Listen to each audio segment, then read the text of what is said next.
Sean bienvenidos al caso de Oriel Bryant. Aurelia Catalina Bryant, nacida en La Plata en 1947, fue una profesora de inglés argentina fallecida el 13 de julio de 1984. Procedente de una familia de ascendencia inglesa, residía en la localidad de Citibel, partido de La Plata, provincia de Buenos Aires.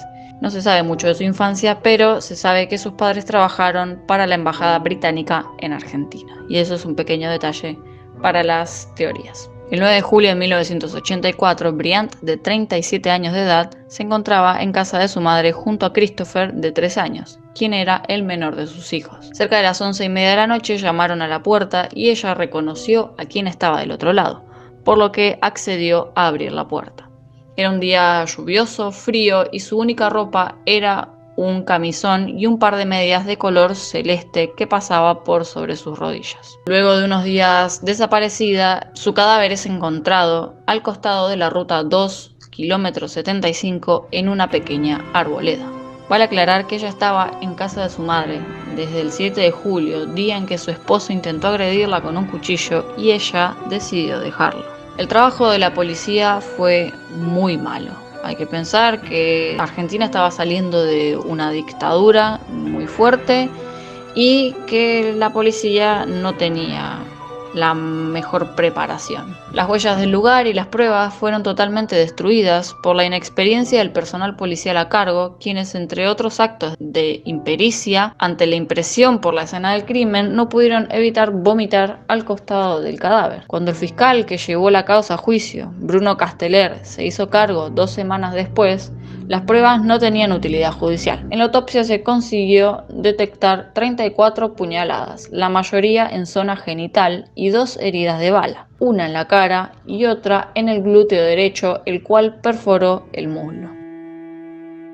El principal sospechoso fue el vidriero José Alberto Mansi, quien era pareja en ese entonces de Oriel. Le allanaron la casa, en donde encontraron un arma de fuego y un cuchillo. Luego de peritar, hallado en su casa, descubrieron que el cuchillo contenía una especie de masilla en la hoja y que el arma no había sido disparada hacía muchos años. Fue liberado tras 10 días preso. El segundo y principal sospechoso es el ex marido Federico Pipo, de 44 años. Quien era profesor de filosofía y literatura en la escuela de policía Juan Bucetich, y en los fines de semana se decía que trabajaba en la división balística de la policía bonaerense. Fue denunciado por Oriel por violencia de género. En ese momento aparece una persona llamada Carlos Davis, quien era alumno de Federico, el cual recibía muchos elogios por parte de Federico por su desempeño en el estudio. Es llamado a declarar y cuenta que después de la muerte de Oriel se fue de viaje un mes a Egipto con su profesor, Federico Pipo. En los medios de comunicación se decía que tenían una relación profesor-alumno homosexual que jamás fue confirmada. Pero al ser cercano del acusado lo llamaron a declarar y él dice lo siguiente: Pipo me dijo que no aguantaba más la separación de su mujer y que la iba a matar, que iba a contratar a alguien para matarla. Tiempo después de esta declaración, Davis abandona el país rumbo a Filadelfia y no se vuelve a saber de él. Los otros 2 acusados son su suegra, Ángela Rosa Romano, y su cuñado, Esteban Pipo, quien en ese momento era sargento de la policía de Lobos. Aparece en el medio Néstor Romano, primo de Federico, quien declaró 3 veces negando saber algo y una 4ª vez confiesa todo. Los Pipo poseían una casa en Lobos, la cual tenía un estud, un galpón, donde criar caballos, el cual le habían alquilado a Néstor. Un dato clave reactivó la causa y llevó otra vez a Pipo a la cárcel. Los muebles de Oriel, que habían desaparecido de su casa, fueron encontrados en el estud del primo de Pipo. Néstor declara: en la noche del 9 al 10 de julio, Esteban y Angélica aparecieron en mi estud en un Renault 12 en el que iba una mujer rubia, vestida en camisón y medio dopada. Les pedí que se fueran, declaró. Pero a los pocos días se desdijo. Federico fue detenido junto a su hermano Esteban, su primo y su madre. Néstor niega conocer a esa mujer. Él dice que venían con una mujer rubia, pero que él no la conocía. Luego de las declaraciones de Néstor, se manda a realizar una pericia química de las medias y se encuentran en dichas medias virutas de metal, la cual coincide con las cerraduras en el galpón de los caballos. Se encuentran también restos de alfalfa y estiércol, todo coincidiendo con el lugar y la declaración de Néstor, ya que los forenses decían que lo encontrado en las medias no coincidía con el lugar a donde la habían encontrado y se suponía que había sido muerta en otro lugar y llevada posteriormente al lugar donde la encuentran. Néstor es llamado a declarar una quinta vez y niega todo lo dicho anteriormente. Sus abogados se aferran a un error garrafal de la policía. Y ustedes dirán, ¿cuál es el error? Resulta que la policía, en el informe del levantamiento del cadáver, no informa en ningún momento de la presencia de las medias en la mujer encontrada. No se sabe si es un par de medias o más de un par. Y que tampoco detalla tipo de tela, marca, color o tamaño. Nunca se supo si las medias encontradas en el cadáver fueron las peritadas. Esto fue dicho por un investigador retirado quien estuvo dentro del caso. Finalmente, después de 1 año y medio del encarcelamiento, fueron liberados. Uno hablaba de que Pippo y Charlie pertenecían a una secta llamada Secta Moon.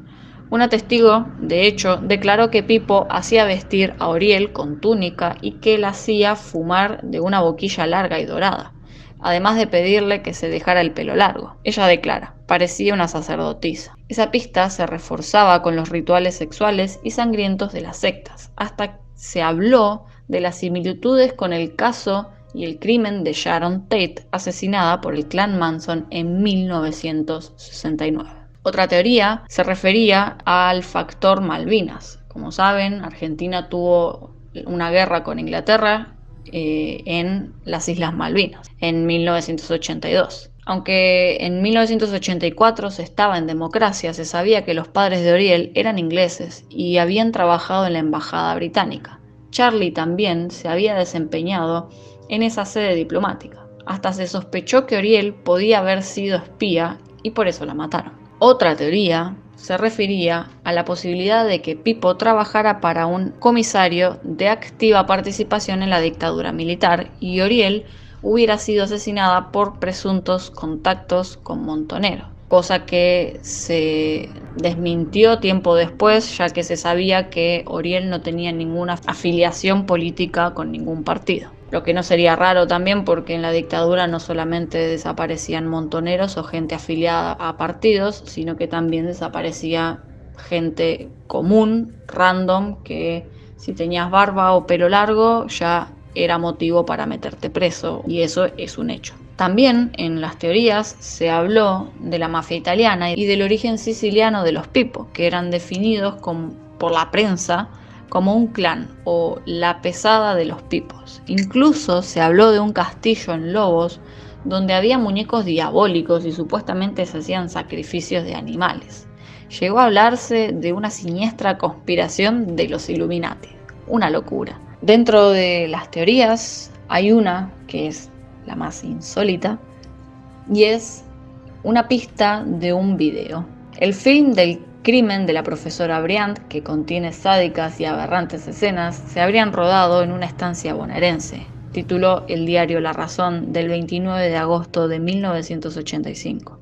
La nota no era ningún invento. Hubo una denuncia hecha por un hombre de nacionalidad alemana que vivía en Argentina, que decía, palabras más, palabras menos, que Oriel fue secuestrada y filmada y que esa película pornográfica fue vendida por $1 millón a un enigmático personaje que vivía en una mansión de Chicago. El señor dice, en el rodaje habrían intervenido entre 12 y 15 artistas sexuales. El rapto y la puesta en escena costó $80.000. Se filmaron escenas de sexo en medio de un ritual satánico. Los investigadores llegaron hasta Charles Ray, un as en robar fichas en los casinos de Monte Carlo, que habría sido el nexo con los rufianes que compraron el supuesto video. Eso no es todo.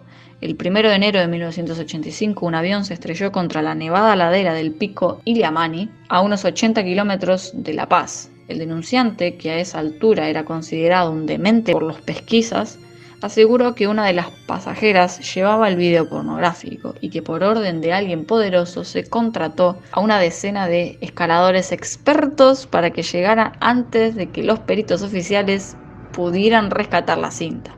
Pero esta pista, más cercana a una historia inverosímil de ciencia ficción que la realidad, se desvaneció con el tiempo.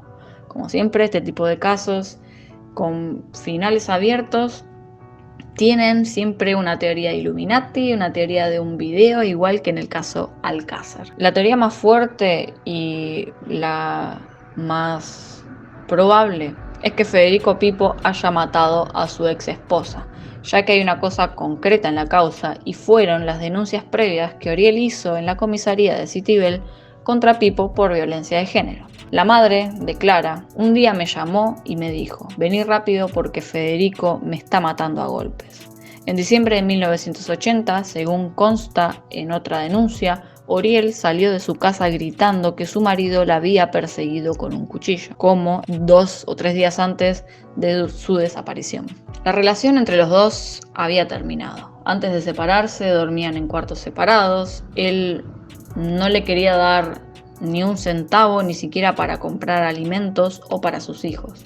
Ni siquiera quería pagar la luz. Decía que no la usaba, que no veía televisión y que por la noche leía a luz de una vela. En el expediente figuraba que 4 testigos habían declarado otros episodios de violencia. En uno de ellos, Pipo habría dicho: que esta no se haga la loca porque tengo a gente de la policía que la va a hacer reventar. La voy a matar a patadas. Si tengo un cuchillo, se lo clavo 1000 veces. Esas eran otras de las frases que había pronunciado el sospechoso. Otro testigo dijo que Oriel le había contado que la había amenazado con un cuchillo para violarla. Otra que tenía moretones en los brazos porque Pipo le pegaba y hasta llegó a amenazarla con una cuchilla delante de sus hijos. Y me dirán, ¿qué será de toda esta gente? Bueno, la conclusión es que la causa prescribió sin resolverse y sin acusados. Federico Pipo fue internado en 2001 en el neuropsiquiátrico de Melchor Romero en calidad de detenido. Falleció el 5 de junio de 2009. Briand estuvo casada con Pipo durante 12 años. El matrimonio fracasó e intentó comenzar una nueva etapa. Al momento de su asesinato, Briand ya se había separado de hecho. En septiembre de 2009, sus hijos Christopher y Julián fueron arrestados en un intento de robo y por tenencia de drogas. Dice Julián que su padre es inocente porque aquella noche estaba durmiendo en su casa y él afirma que su padre no salió nunca de la casa. Nunca lo vamos a saber porque es un caso sin resolver, es un caso abierto a día de hoy y creo que nunca vamos a saber la verdad. Sinceramente, la mayoría de sus participantes están muertos y la verdad es que no hay nada firme. Y bueno, hasta acá el video de hoy. Si les gustó, por favor denle un me gusta, coméntenme qué les pareció. Si tienen alguna sugerencia para otros casos, déjenmelo en comentarios y hasta el próximo video.